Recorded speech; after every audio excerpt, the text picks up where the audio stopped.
குருட்சேத்திர போர் முடிந்த பிறகு மகாபாரதத்தின் பல முக்கிய பாத்திரங்கள் தங்களது வாழ்க்கையின் இறுதி நிலையை அடைந்திருந்தனர். இந்த யுத்தத்தில் பெரிய அரசர்கள், சாதுக்கள், வீரர்கள் பலர் உயிரிழந்தனர். ஆனால் இந்த யுத்தத்தை ஒருவரே தடுக்கக்கூடிய சக்தி கொண்டிருந்தார். அதுவே ஸ்ரீகிருஷ்ணர். உதங்கர் என்ற முனிவர் சிறந்த தவசக்தி கொண்டவராக தவம் இருந்தார். அவர் தர்மத்தின் மீது பேரன்பு கொண்டவர். தர்மம் நிலைத்து நிற்க வேண்டும் என்பதே அவரின் வாழ்க்கை நோக்கம். குருட்சேத்திர யுத்தம் முடிந்த பின் உதங்க முனிவர் அதன் விளைவுகளை பார்த்து வருந்தினார். அங்கு ஆயிரக்கணக்கான வீரர்கள் நெருப்பில் கருகிய பிரேதங்களாக இருந்தனர். வீரரின் குடும்பங்கள் அழிவின் வலியில் தவித்தன. அப்போது அவர் ஸ்ரீகிருஷ்ணரை சந்தித்தார். கண்ணா, நீயே பரமாத்மா, நீ சக்தி வாய்ந்தவன். இந்த யுத்தத்தை தடுக்க நீயே முடியும். ஆனால் ஏன் தடுக்கவில்லை?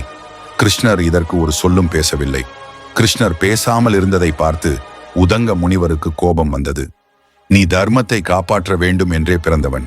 ஆனால் நீ இதை தடுக்கவில்லை. அதனால் நீ இப்போது எனது சாபத்திற்குள்ளாகிறாய்.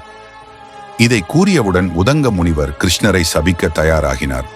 அந்த நேரத்தில் கிருஷ்ணர் விசுவரூபம் எடுத்தார். உலகம் முழுவதும் இருக்கும் அனைத்து உயிர்களும் அவரின் உடலில் தோன்றின. ஒரு பக்கத்தில் பகைமையுடன் போர் புரியும் வீரர்கள், மறுபுறம் தர்மத்தின் பேரில் தியாகம் செய்யும் மகான்கள். இன்னொரு பக்கம் யுத்தம் முடிந்த பிறகு அழும் பெண்களும் குழந்தைகளும். அனைத்து காலங்களும், அனைத்து கர்மங்களும், அனைத்து செயல்களும் ஒரே நேரத்தில் நிகழ்ந்து கொண்டே இருந்தன. உதங்கா, யாரும் எதையும் தடுக்க முடியாது. தர்மம் மற்றும் அதற்கெதிரான கர்மங்கள் அனைத்தும் இயற்கையாக நடக்க வேண்டியவை. குருட்சேத்திரம் ஒரு குற்றமில்லை. இது காலத்தின் கட்டாயம். இந்த போரில் யாரும் வெற்றியடையவில்லை.